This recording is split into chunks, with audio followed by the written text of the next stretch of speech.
Je pense que l'électorat du RN est tout à fait lucide sur ce fait-là.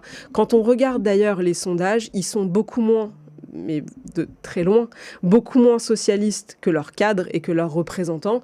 Typiquement, ils sont les plus favorables à la lutte contre l'assistanat, alors que le Rassemblement national a refusé de voter pour faire travailler les bénéficiaires du RSA quelques heures par semaine dans des travaux d'intérêt généraux.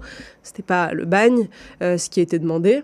Ils sont ceux qui sont aussi les plus lucides sur la nécessité d'abaisser les dépenses de l'État.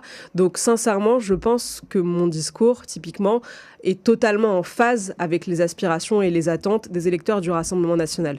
Sur cette question, j'ajouterai, souvenez-vous, qu'avec ce discours et avec cette ligne qui était encore moins dessinée, aboutie et claire qu'aujourd'hui, Éric Zemmour a réussi en 3 semaines à faire passer le Rassemblement national de 30% à 14% dans les sondages, quand lui est passé de 1% à 19%, là encore en 3 semaines, en septembre 2021.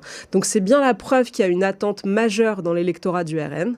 Je crois qu'aujourd'hui, les électeurs sont stratèges, ils font leur choix en se disant quel est le premier parti anti-immigration de France. Aujourd'hui, ils voient dans les sondages que c'est le Rassemblement national, donc c'est normal qu'ils se disent on va voter pour le premier.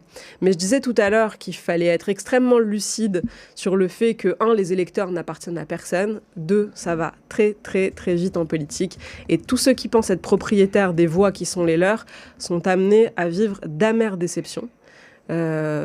Personnellement, on a vécu une déception forte en 2022, donc je sais ce que c'est, mais au moins j'en tire qu'il ne faut plus jamais penser que les électeurs nous appartiennent, et quand bien même on les rencontre et qu'ils nous disent « sauvez-nous, on est avec vous », etc., ce qu'il disait à Éric tous les jours, à la fin des fins, ils n'appartiennent à personne, ils prennent leurs décisions souverainement. Donc un électeur du RN, en réalité, ça n'existe pas.